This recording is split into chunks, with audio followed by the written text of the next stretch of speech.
What happens when a woman builds a global empire only to have the two people she trusts most try to tear it down from the inside? We're talking about Catherine Delacroix, the genius behind a billion-dollar tech conglomerate. She gave her husband, Alistair Sterling, a life of unimaginable luxury and a powerful position in her company. She mentored a brilliant young woman, Isabella Rossi, raising her from an intern to a top executive. But when she discovered their ultimate betrayal, a sordid affair behind her back, the mistress had the audacity to whisper, "You can't stop us."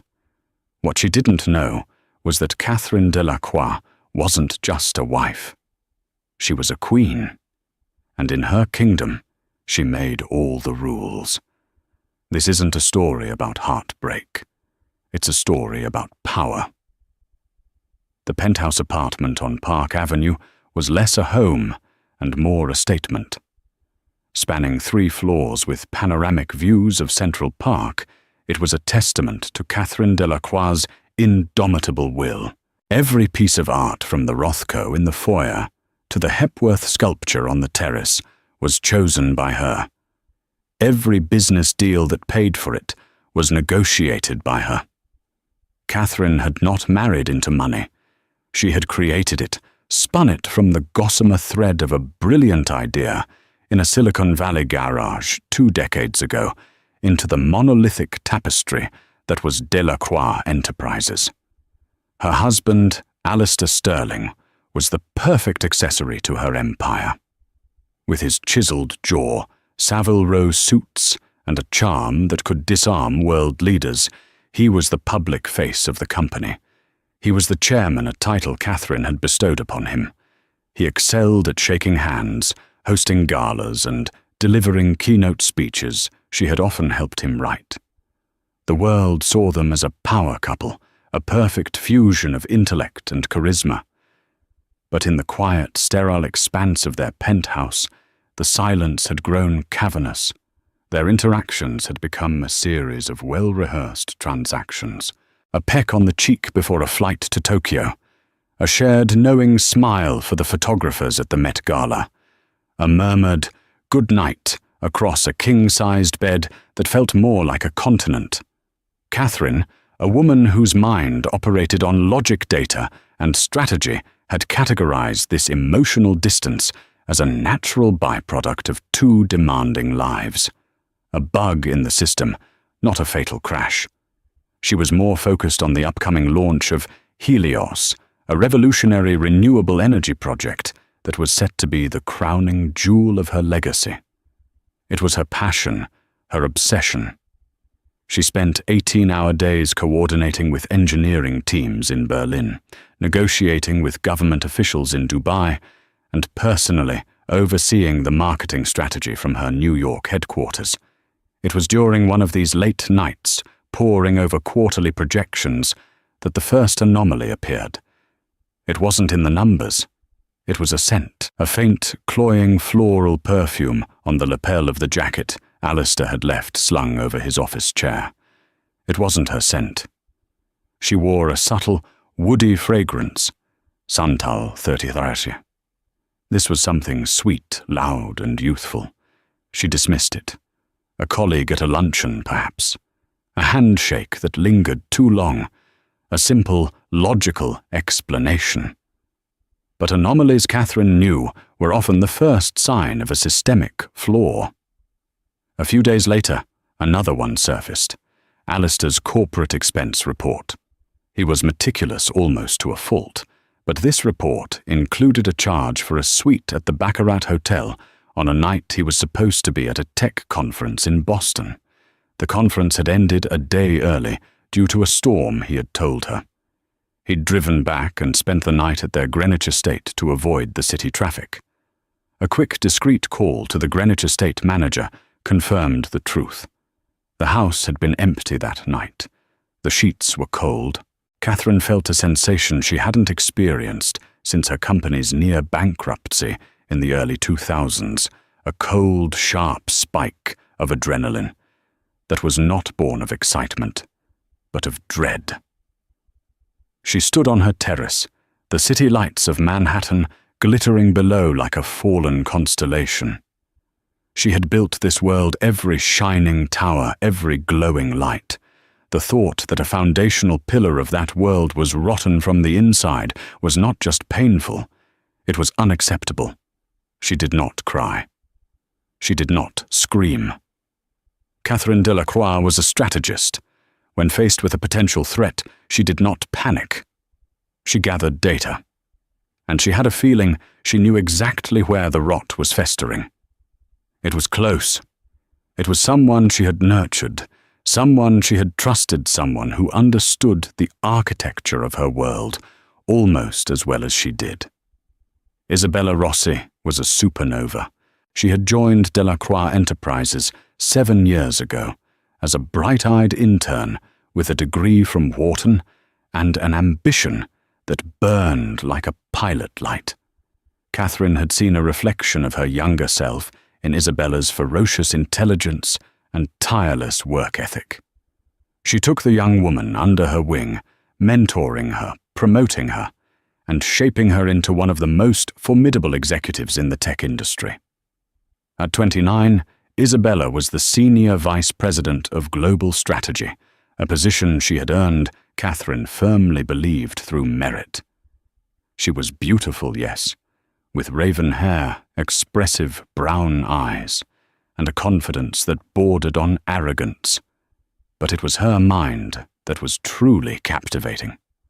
She could dissect a market analysis with surgical precision and anticipate industry trends months before they happened.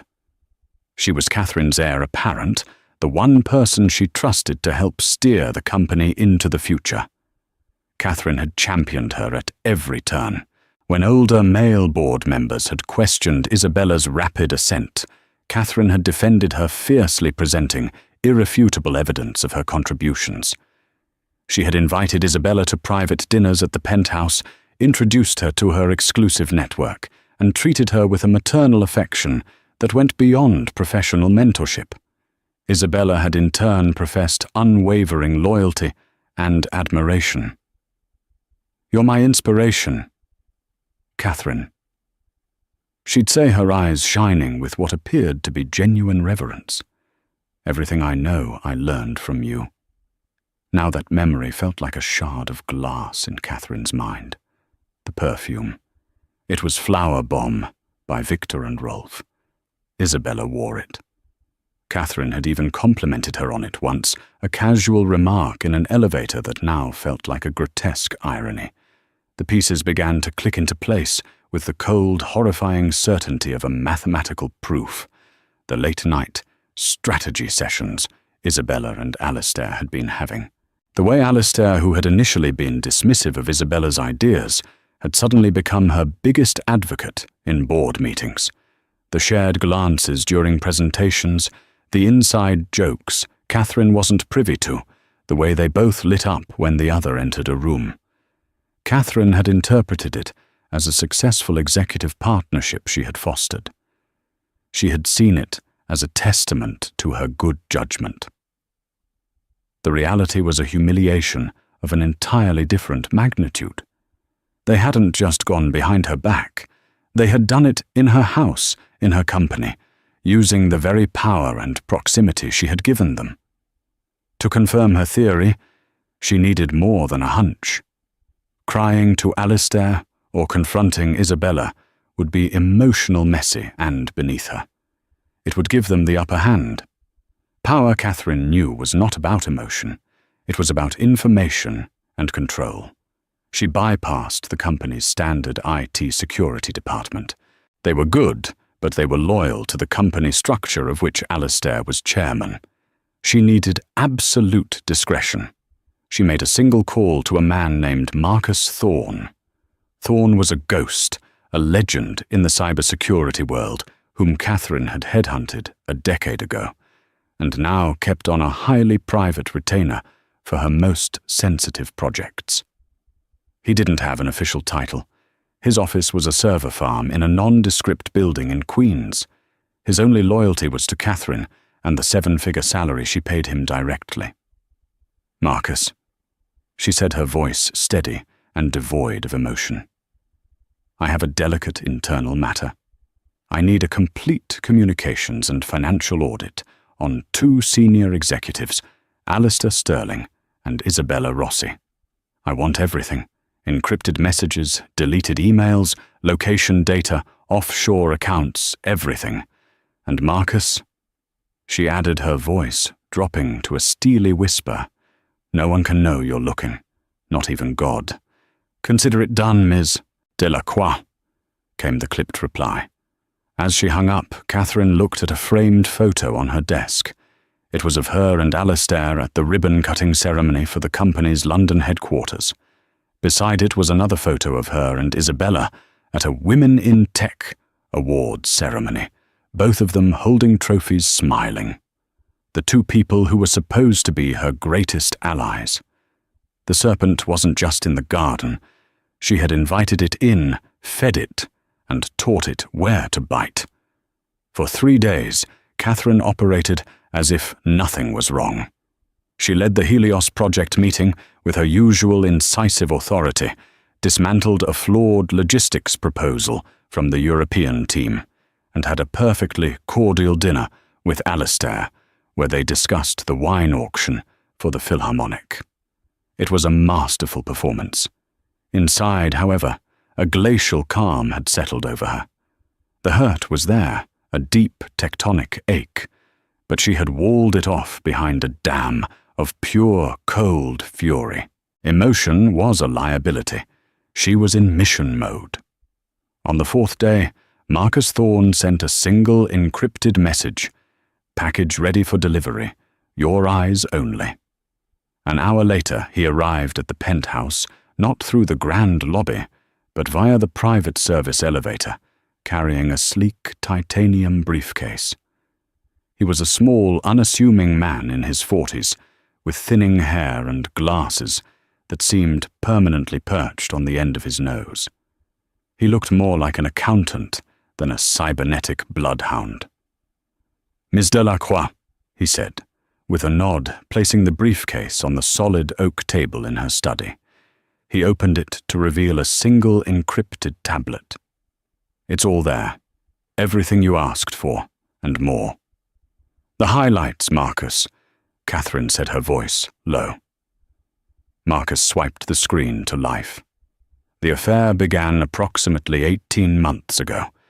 It escalated 6 months ago. They have not been particularly clever, just arrogant. They used company-issued devices, believing the standard encryptions would be enough. He brought up a string of messages. They were sickeningly juvenile. Pet names: My Lion for Alistair, My Starlight for Isabella. Emojis, plans for clandestine meetings disguised as business trips, but then the content grew more serious.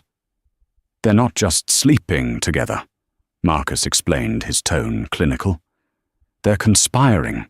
He showed her emails where Isabella fed Alistair proprietary data from her department to bolster his position on projects he was championing, effectively undermining other VPs.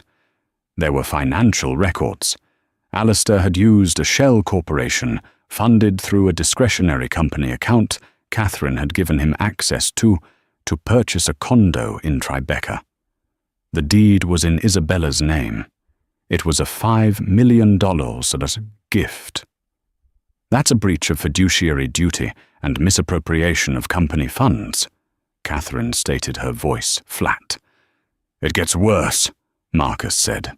He pulled up a voice memo recovered from a deleted cloud backup on Isabella's phone. Her voice was clear, confident, and laced with a smug intimacy. Don't worry about Catherine, my love, Isabella was saying. She's too busy playing with her solar panels. She doesn't see what's right in front of her. By the time Helios launches, we'll have enough board allies to propose a restructuring. We can position you as CEO and I'll be your COO. She built the ship Alistair, but we can steer it. It's our time. Catherine felt the air leave her lungs. This wasn't just an affair. This was a coup. A pathetic, ill-conceived, but nonetheless venomous attempt to seize the empire she had bled for. They didn't just want each other. They wanted her life, her legacy, her throne. The final piece of evidence was the most personal blow. Marcus displayed a receipt from a private jeweler on Madison Avenue. Alistair had purchased a necklace. It was a custom piece, a single flawless canary diamond suspended on a platinum chain. The cost was astronomical, but it was the design that made Catherine's blood run cold. It was an almost identical replica of the Delacroix family heirloom, a necklace given to Catherine by her own grandmother, which she wore only on the most special occasions. He had taken something precious, something that signified her heritage, and cheapened it, duplicated it for his mistress. Marcus watched her, his expression unreadable. "What are your orders, Miss Delacroix?" Catherine stared out the window at the setting sun, which painted the sky in brutal streaks of orange and purple. For a moment, the woman gave way to the wife. A profound sense of betrayal washed over her, so potent it was almost dizzying. This was the man she had loved, the man whose potential she had believed in, the man she had made a king. This was the woman she had mentored, the woman she had seen as a daughter. Then the moment passed. The CEO returned. "Prepare a complete, unassailable dossier, Marcus," she said, her voice now hard as forged steel. "Redact nothing. Detail every financial misstep, every data breach, every instance of corporate espionage. Have it ready for presentation, and loop in Eleanor Vance from legal. Tell her to expect my call and to clear her schedule for the rest of the week." Eleanor Vance was the most feared corporate lawyer in New York. Hiring her was like launching a nuclear weapon. "And Marcus," Catherine added, turning to face him, her eyes dark with resolve. "Secure our servers, everything. I want Alistair Sterling and Isabella Rossi locked out of every file, every email, every system effective on my command. I want them to be ghosts within the machine." "When will that be?" he asked.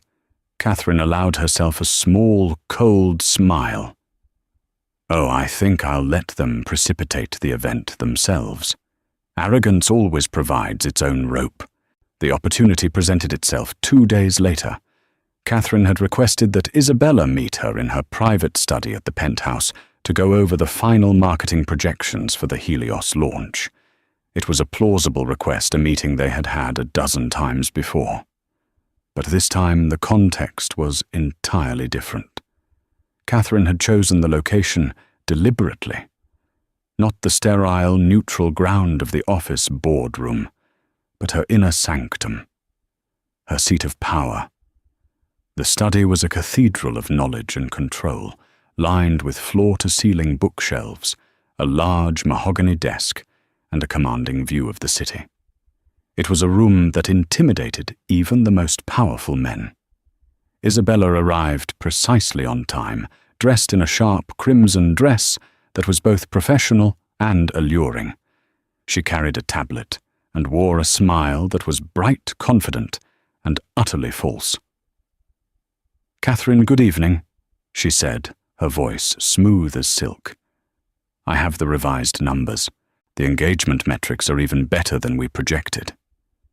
Catherine didn't look at the tablet. She remained seated behind her desk, steepling her fingers, and simply watched Isabella for a long moment. She observed the canary diamond necklace sparkling at Isabella's throat, the crude copy of her grandmother's legacy. Isabella, catching her gaze subconsciously, touched it, a small, triumphant gesture. "Isabella." Catherine began, her tone quiet and even. "We need to discuss a matter of corporate restructuring." Isabella's smile tightened slightly. This was it. The conversation she and Alistair had fantasized about.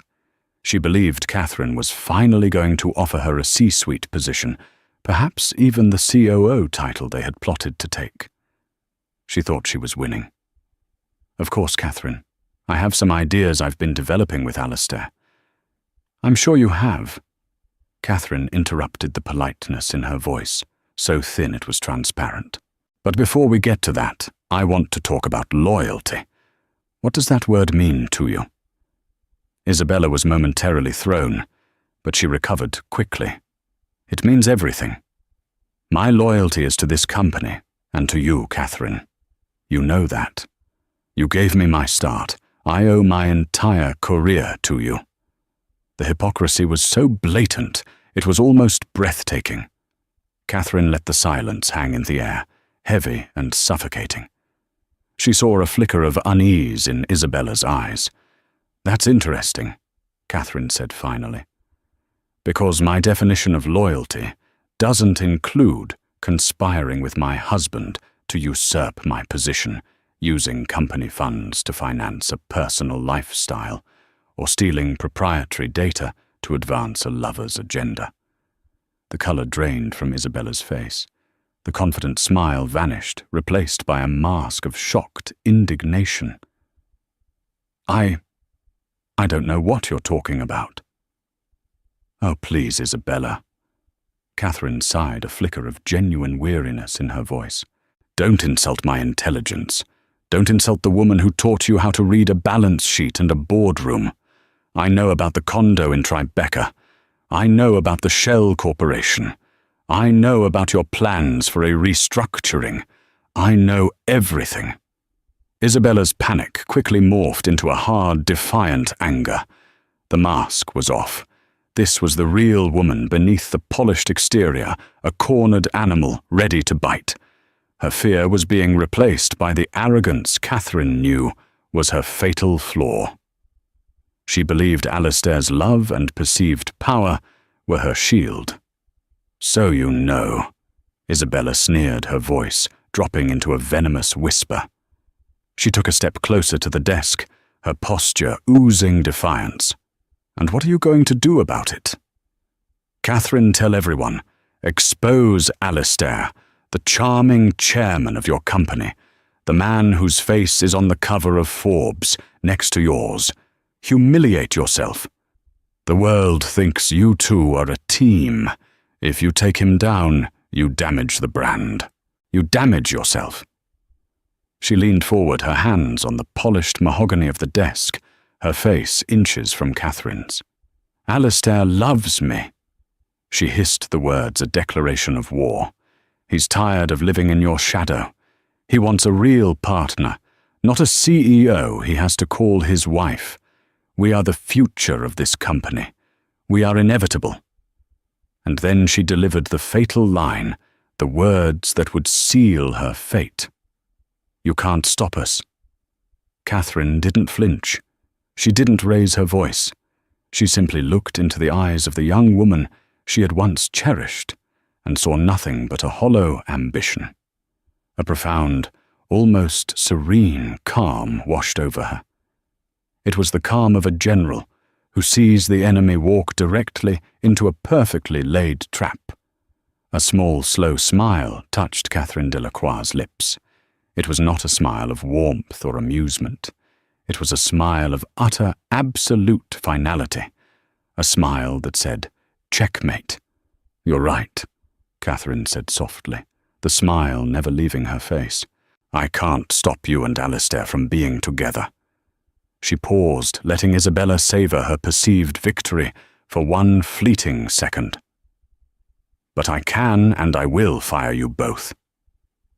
Isabella stared, her mind struggling to process Catherine's words. The sheer calm certainty with which they were delivered was more unsettling than any shouting match would have been. "Fire us!" Isabella laughed, a sharp, brittle sound. "You can't fire Alistair. He's the chairman. He's on the board, and I am the senior VP of Global Strategy with a watertight contract. The board would never allow it. The stockholders would revolt." Catherine's smile widened slightly.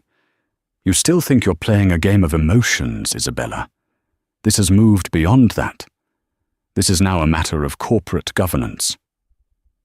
With a tap on her keyboard, the large screen behind Catherine's desk, normally displaying market tickers, flickered to life. It showed the Delacroix Enterprises corporate logo, followed by the words, Emergency board meeting. In session. Isabella's blood ran cold. What is this? This, Catherine said, gesturing to the screen, is a virtual meeting with the board of directors, which I convened an hour ago. They have been listening to our entire conversation.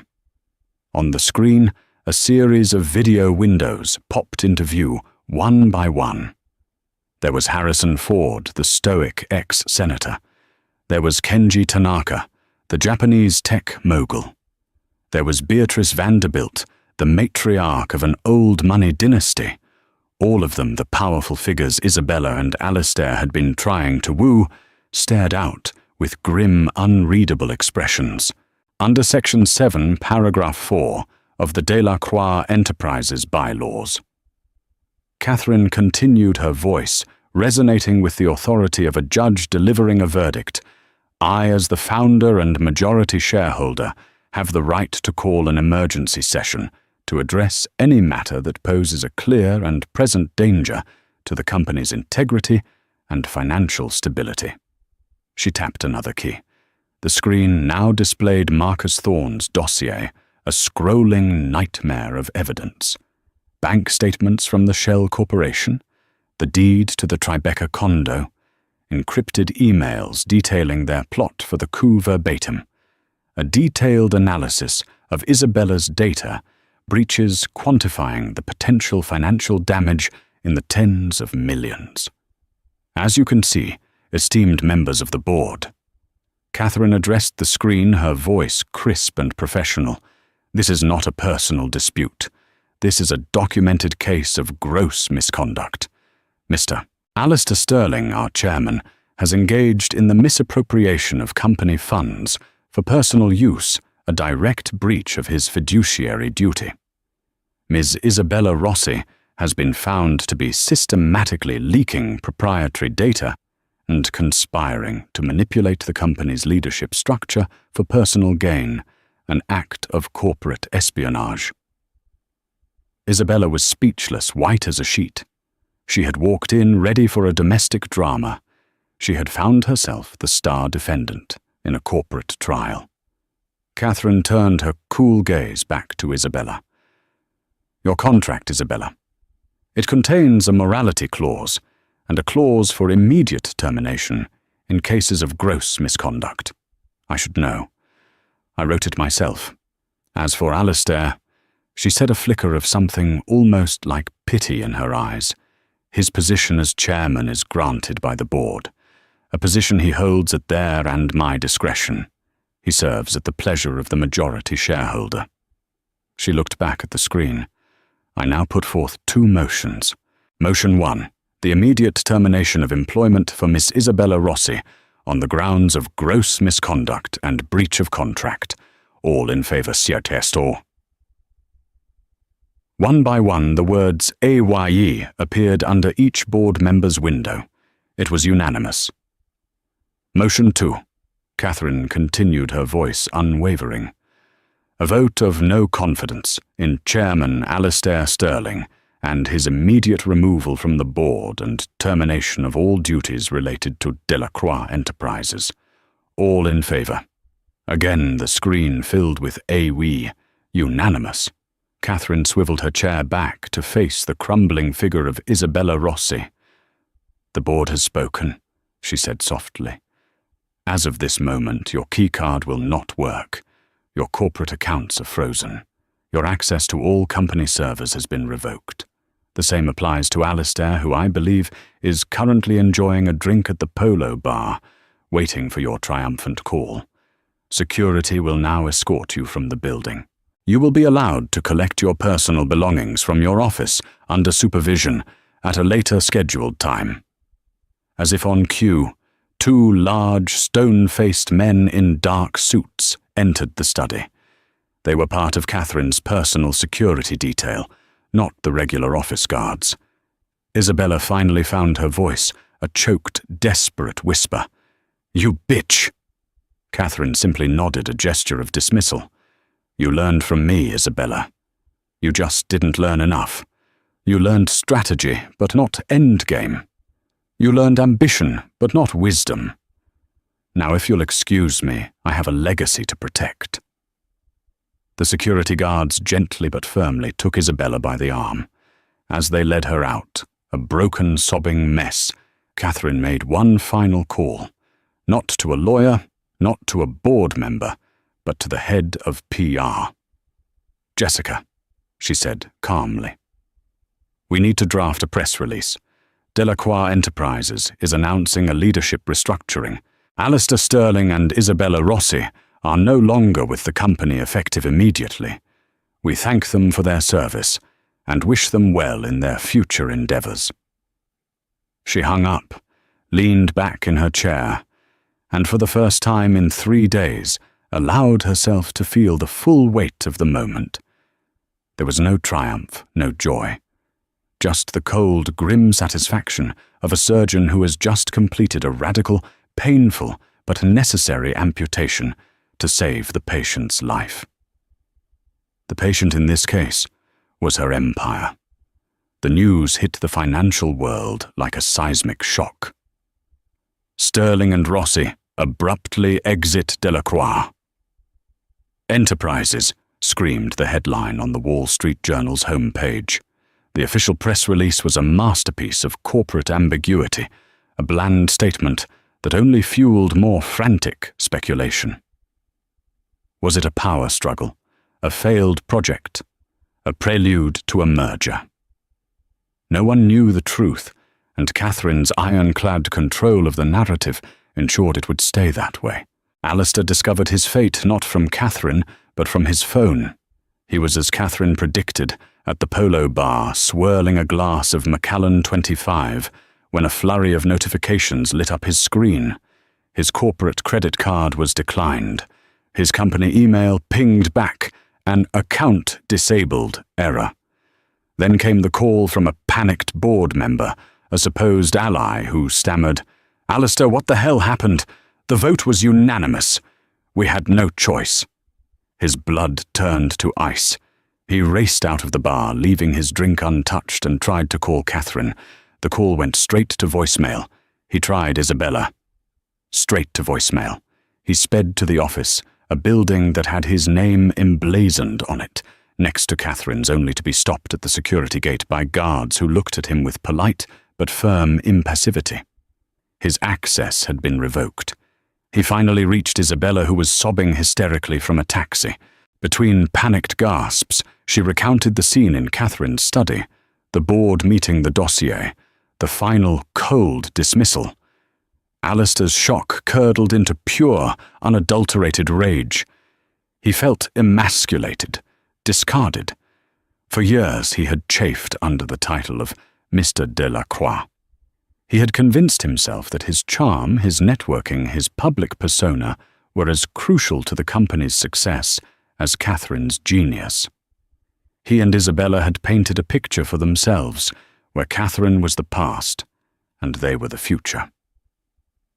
In the space of 30 minutes, Catherine had reminded him that he was nothing more than an employee, a highly paid one, but an employee nonetheless in the house that she built. The fallout was swift and brutal. Within 24 hours, their corporate assets were frozen. Their company cars were reclaimed. The locks on the Tribeca condo were changed, as it was now evidence in a pending corporate lawsuit for the recovery of misappropriated funds. They were pariahs. The same colleagues who had laughed at their jokes and sought their favor now averted their eyes and ignored their calls. They were radioactive. While they were scrambling, Catherine was moving. She addressed her senior leadership in a company-wide video conference. She didn't mention the affair. She spoke of a divergence in strategic vision and the need for renewed focus and unwavering ethical standards. She announced she would be temporarily assuming the role of chairman in addition to her CEO duties.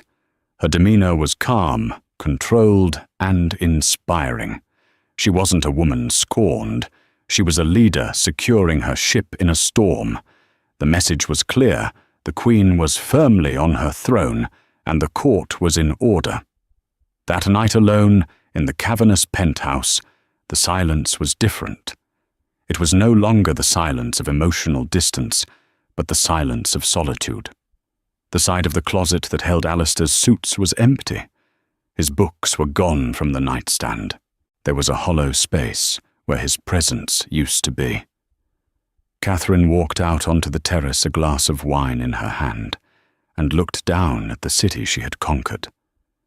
For a moment, the weight of her choice settled on her. She had lost her husband and the woman she'd viewed as a successor. She had surgically excised a part of her own life. A single tear traced a path down her cheek, a solitary acknowledgement of the personal cost of this victory. She wiped it away, her jaw set. Grief was a luxury she would allow herself later, for now there was only the empire, and it was hers alone.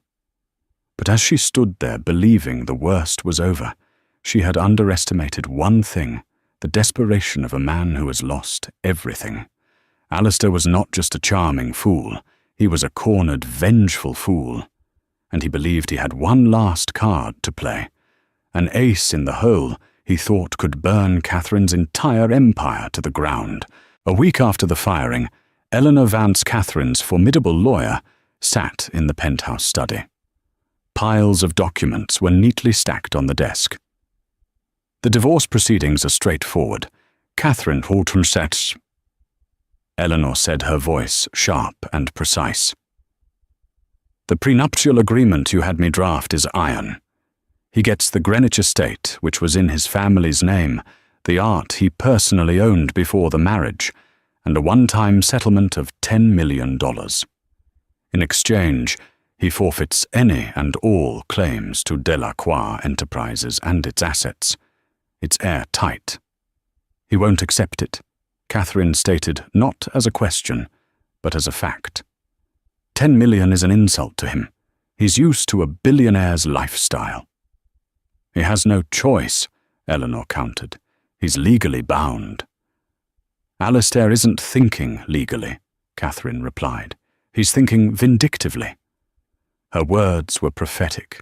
The next day, Eleanor received a call from Alistair's new lawyer, a notorious pit bull known for scorched earth tactics. The offer was simple and laced with blackmail. Alistair would not sign the divorce papers. Instead, he demanded a 50% stake in Catherine's personal holdings in Delacroix Enterprises, a sum worth billions, and a public apology. If she refused, he was prepared to leak the contents of a private server he had maintained for years. His lawyer called it the Archangel file. According to the threat, the server contained documents, emails, and recorded conversations from Catherine's early days, the ruthless take-no-prisoners era of her ascent. It allegedly held proof of hostile takeovers that bordered on market manipulation, aggressive tactics used to crush smaller competitors, and confidential deals that, if exposed, could trigger SEC investigations and shareholder lawsuits that would cripple the company. It was, in essence, a chronicle of how the sausage was made, and Alistair was threatening to show the world the grisly details. He claims he has everything. Eleanor reported to Catherine, her face grim. He says he can paint you as a corporate predator, decimate your public image, and bury the company in legal battles for the next decade. He's betting that you'll pay anything to keep this buried. This was the twist Catherine hadn't seen coming. While she had been building an empire, her husband had been quietly building her coffin. It was a betrayal far deeper than infidelity. He had been collecting ammunition against her for years, perhaps as a form of insurance, a way to feel powerful in a relationship where he held so little true leverage. Isabella, now his partner in exile, was pushing him. Her career was in ruins, her name tarnished. Vengeance was all she had left.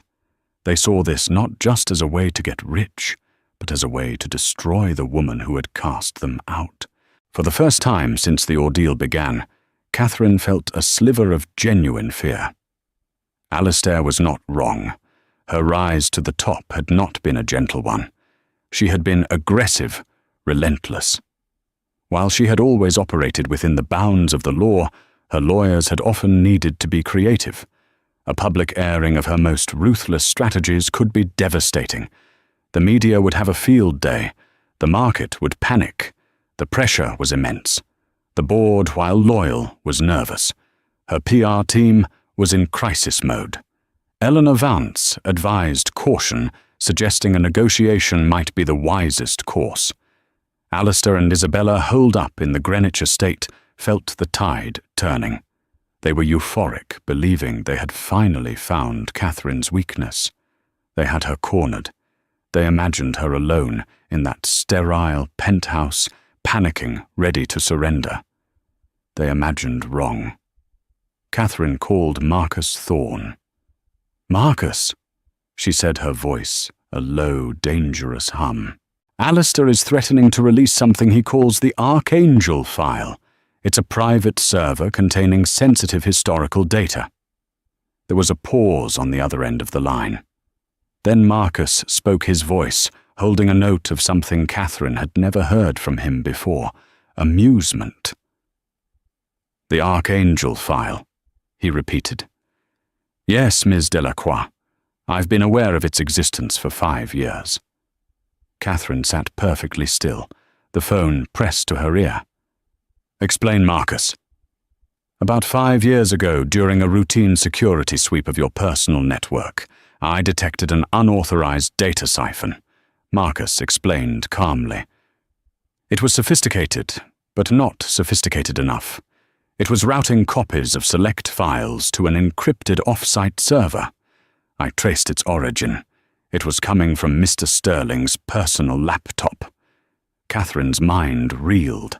For 5 years, Alistair had been secretly copying her files, building his arsenal. And for 5 years, Marcus had known. "Why wasn't I informed?" she asked, her voice dangerously quiet. "Because my directive has always been to protect you and the company from all threats, both external and internal," Marcus replied.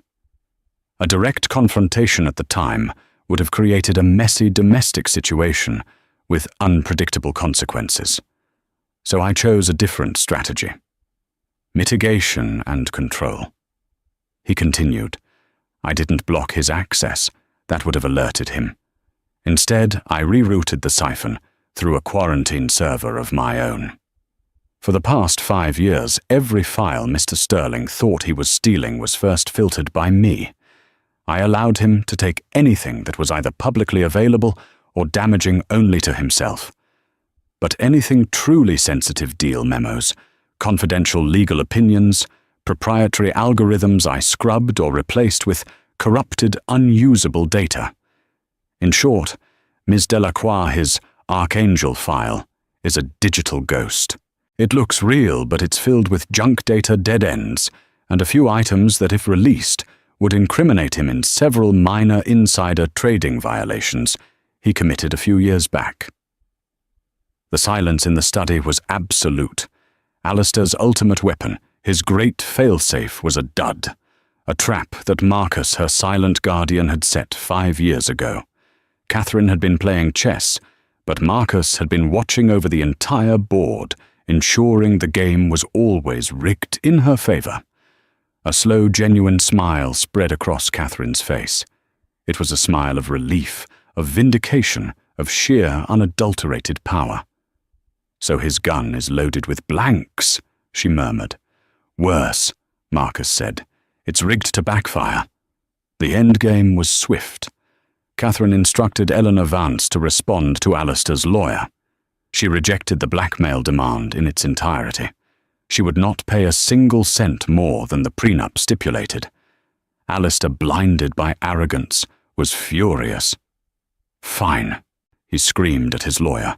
"Burn her, leak it all." And he did. He gave the Archangel file to a notoriously aggressive online journalist. The story broke the next morning with a sensational headline: "The Secret Files of Catherine Delacroix, an Empire Built on Lies." The world held its breath. The company's stock dipped in pre-market trading.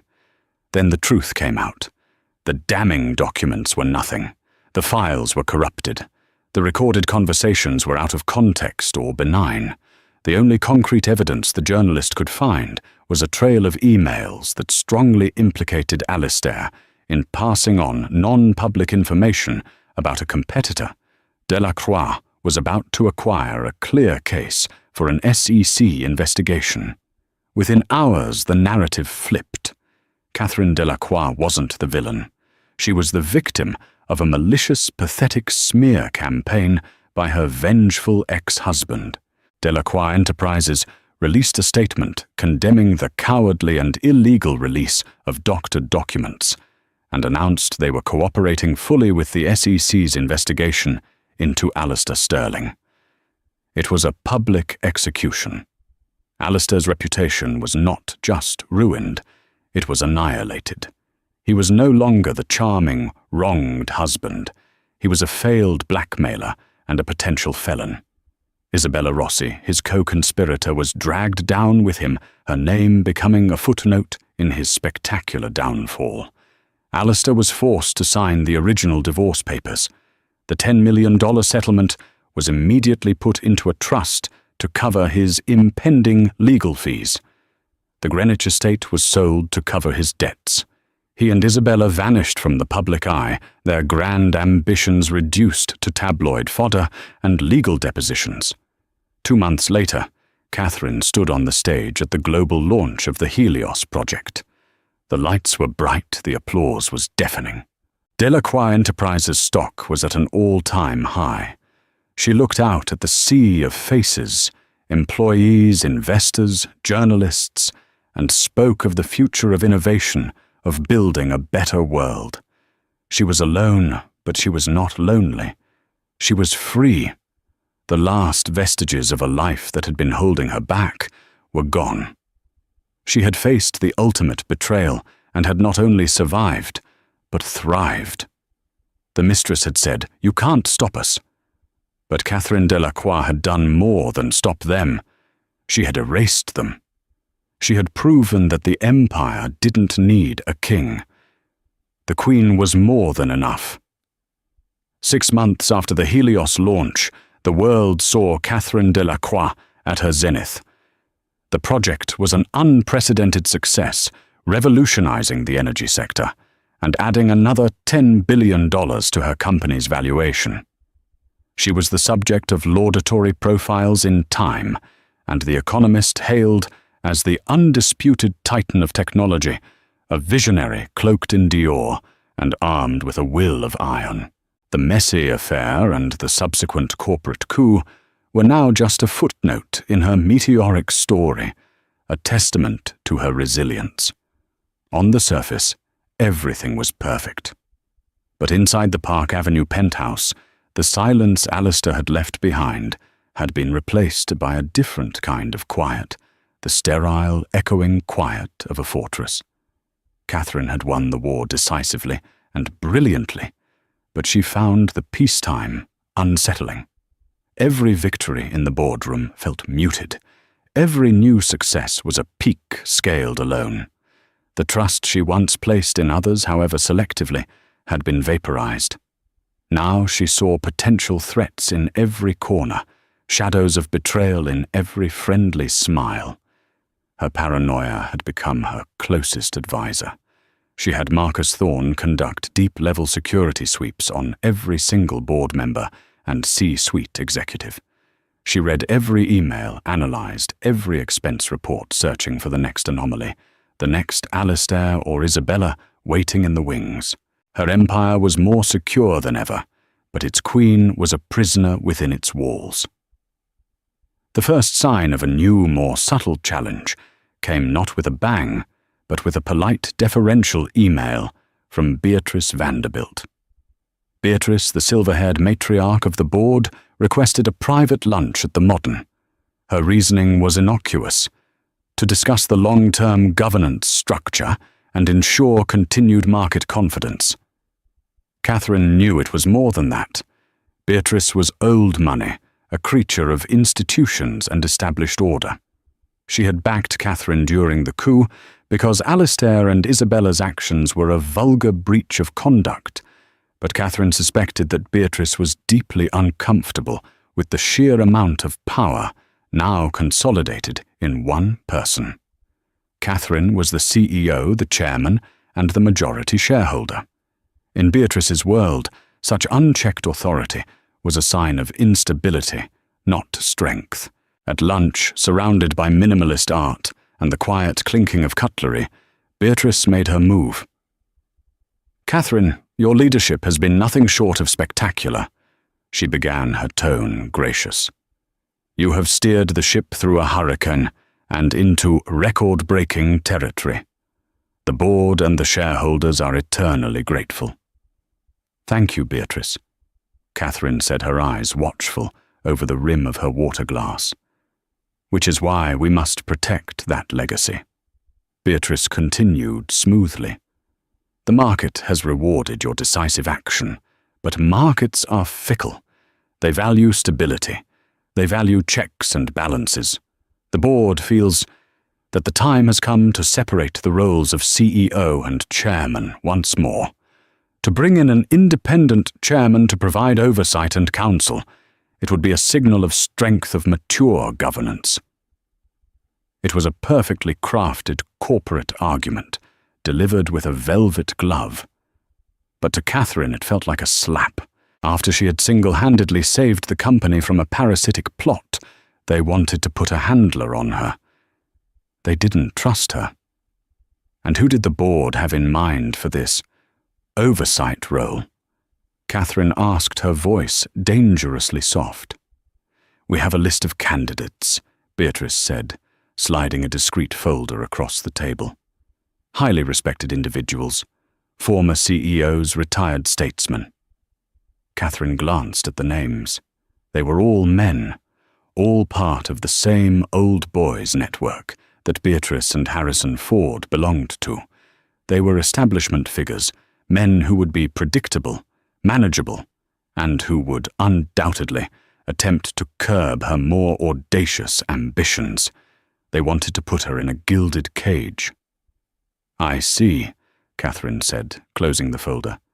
"You feel I need a chaperone." "Of course not, my dear," Beatrice replied, her smile never faltering. "We feel the company needs a complete structure. You are a brilliant, once-in-a-generation visionary, but visionaries can sometimes benefit from a grounding force. Think of it not as a leash, but as an anchor." The Catherine of 6 months ago would have gone to war. She would have seen this as another coup, another betrayal. She would have used her majority stake to threaten the board, to force them into submission, to remind them who held the real power. But the lonely silence of the past few months had taught her something. Waging war, even when you win, leaves your kingdom scarred. Alistair's betrayal had been born of his own weakness, but she now recognized her part in it. She had given him a title, but no real power, creating a vacuum that his resentment had filled. She had absolute control, but she was utterly alone.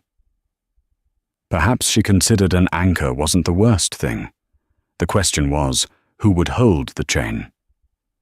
She looked at Beatrice, the calm, confident matriarch, and made a decision. She would not fight their move. She would co-opt it. "You're right, Beatrice," Catherine said, surprising the older woman. "Strong governance is paramount. The roles should be separated."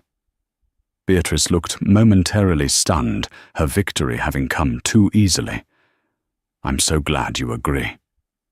However, Catherine continued, leaning forward, her eyes locking onto Beatrice's.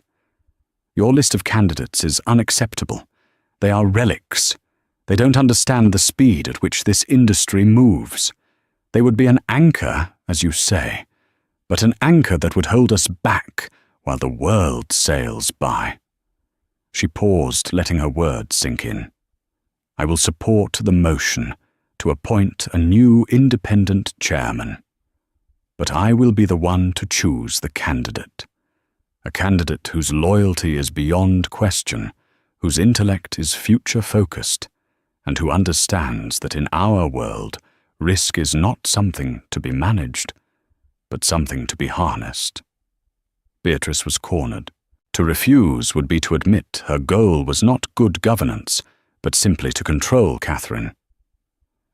"Who do you have in mind?" she asked, her voice tight. "You'll have my recommendation by the end of the week," Catherine said, picking up her purse. "I will expect the board's unanimous support." A week later, Catherine convened another virtual board meeting. "Esteemed members of the board," she began, her voice ringing with renewed confidence, "I have concluded my search for a new chairman. My nominee is not a former CEO or a politician. He is, however, one of the most brilliant strategic minds I have ever known, and his loyalty to the long-term security and integrity of this company is beyond reproach." A new window appeared on the screen. It was the unassuming, bespectacled face of Marcus Thorne. A stunned silence fell over the virtual boardroom. Marcus Thorne, the Phantom Cybersecurity Chief. "Marcus Thorne has been the silent guardian of this company for over a decade," Catherine stated. "He identified the internal rot that nearly cost us everything. His understanding of our vulnerabilities and our technological infrastructure is unparalleled. He does not care about optics or prestige. He cares only about data security and truth. He is the ultimate grounding force. He will be my anchor." It was a move of pure genius. She had given the board what they wanted, an independent chairman, but had given them a man who was intrinsically, unshakably loyal to her. She had filled the power vacuum beside her, not with a sycophant or a rival, but with a protector. Looking at Marcus's calm, steady face on the screen, Catherine felt something she hadn't felt in a long time, the quiet hum of genuine partnership. She was still the queen, still the visionary, but she was no longer alone in the fortress. She was finally on her own terms, building a new court. And so Catherine Delacroix's empire was saved not just by her brilliance, but by her refusal to be a victim in her own story. She faced heartbreak, betrayal, and blackmail, but she never let emotion cloud her strategy. She reminded everyone that in the world of power and money, the game is played 3 moves ahead. Her story is a chilling but powerful lesson. Never underestimate a woman who built her own throne. She knows exactly where all the trapdoors are. What do you think? Was Catherine a ruthless corporate titan or an empowered woman defending her life's work? Let us know your thoughts in the comments below. If you were captivated by this story of power, revenge, and ultimate victory, make sure to hit that like button, share this video with someone who loves a good story, and most importantly, subscribe to our channel for more tales of drama and intrigue from the lives of the rich and powerful. Don't miss out.